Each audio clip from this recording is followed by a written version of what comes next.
सत श्री अकाल जी। ਤੁਹਾਡਾ ਸਾਡੇ YouTube ਚੈਨਲ ਤੇ ਸਵਾਗਤ ਆ। ਤੁਸੀਂ ਸਾਰੇ ਜਾਣਦੇ ਹੋ ਕਿ ਬਹੁਤ ਜਲਦ ਪੀਟੈਟ ਹੋਣ ਜਾ ਰਹੇ ਆ ਤੇ ਪੀਟੈਟ ਦੇ ਵਿੱਚ 30 ਸਵਾਲ ਸਾਨੂੰ ਪੰਜਾਬੀ ਦੇ ਵਿੱਚ ਆਉਂਦੇ ਨੇ ਤੇ ਕੁਝ ਕੁ ਸਵਾਲ ਸਾਨੂੰ ਕਾਵ ਟੋਟੇ ਦੇ ਵਿੱਚੋਂ ਪੁੱਛੇ ਜਾਂਦੇ ਨੇ, ਕੁਝ ਸਵਾਲ ਸਾਨੂੰ ਵਾਰਤਕ ਟੁਕੜੀ ਦੇ ਵਿੱਚੋਂ ਪੁੱਛੇ ਜਾਂਦੇ ਨੇ ਤੇ ਕੁਝ ਸਵਾਲ ਸਾਨੂੰ ਅਸੀਂ ਪੰਜਾਬੀ ਭਾਸ਼ਾ ਦਾ ਅਧਿਐਨ ਕਿੱਦਾਂ ਕਰਨਾ, ठीक है जी, वो संबंधित होंगे ने जिन्होंने CDP कहते हैं। कुछ सवाल सानू पंजाबी भाषा और व्याकरण के पूछे जाते हैं। अज मैं तुहाडे नाल दो सवाल डिस्कस करूँगा जिहड़े पुराने पेपरों के आए हुए ने ते बहुत इंपॉर्टेंट ने, अगे भी आ सकते हैं। तो पहला सवाल आगमन विधि द्वारा व्याकरण सिक्ख्या की तरतीब। दो विधियां होंदियां ने, एक नूं असीं निगमन विधि कहते हैं, एक नूं असीं आगमन विधि कह दिंदे हां। आगमन विधि द्वारा जो असीं व्याकरण की सिक्ख्या देनी आ तां आगमन विधि दे विच किहड़े नियम हुंदे ने, उहदे विच सब तो पहला नियम दस्सिया जांदा नहीं, नियम नहीं दस्सिया जांदा।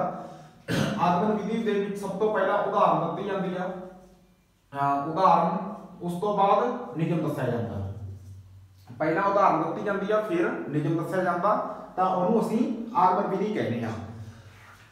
इत्थे नियमीकरण पिया पहला गलत आ, विश्लेषण पिया गलत आ, उदाहरण पई आ ठीक आ, एक ये उदाहरण पई आ ते उस तो बाद साधारणीकरण नियमीकरण ये भी गलत हो गया ते ये उत्तर सही आऊगा इहदा चौथा विकल्प आ जिहड़ा उदाहरण विश्लेषण साधारणीकरण ते नियमीकरण। ठीक है जी, ये आगमन विधि दे रूल ने।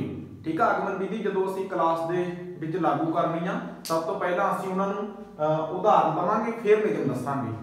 जिवें असीं क्लास दे विच नाम कराउणा, असीं पहिलां उहनूं दस्सांगे कि नाम की हुंदा, पहिलां असीं उदाहरण दवांगे नाम नाल संबंधित। जिवें पहिलां आम नाम दस दांगे, खास नाम दस दांगे जां असीं थावां दे नाम दस दांगे, है ना। फिर दस्सांगे कि भाई ये नाम हुंदे ने ते इहदा रूल दस दांगे, आम नाम की ने, खास नाम की ने, उदाहरण तो नियम वाल। इहनूं असीं ज्ञात तो आग्यात दी विधि भी कहने आ, सुभाविक विधि भी कहने आ ते विशेष तो साधारण वाली विधि भी कहते हैं। तो सवाल उल्टा के पूछा जा सकता कि सुभाविक विधि किहड़ी आ जां विशेष तो साधारण वाल जाण वाली किहड़ी विधि आ, वो है आगमन विधि। याद रखियो, पहला उदाहरण फिर नियम दस्से जाते हैं। तो इदां दा सवाल घूम के आया होया सानूं दसंबर 2013 दे विच आया सी। अध्यापक जमात विच पढ़ाउण तो पहला एक उदाहरण दिंदा है ते फिर विश्लेषण नाल नियम कराउंदा है। वो किहड़ी विधि है भी सारे जानते हो, वो आगमन विधि आ। पहला उदाहरण ते फिर नियम। ते दूजी विधि साडे कोल निगमन विधि। निगमन विधि दे विच पहला असीं नियम दसदे हां फिर उदाहरण दसदे हां। ठीक है जी, इहनूं असीं निगमन विधि कह दिंदे हां। दोनों विधियां याद रखियो, बड़ियां इंपॉर्टेंट ने, सवाल पूछा जा सकदा। ते इदां दे सवाल होर वेखण दे लई साडे चैनल नूं सबसक्राइब कर लो।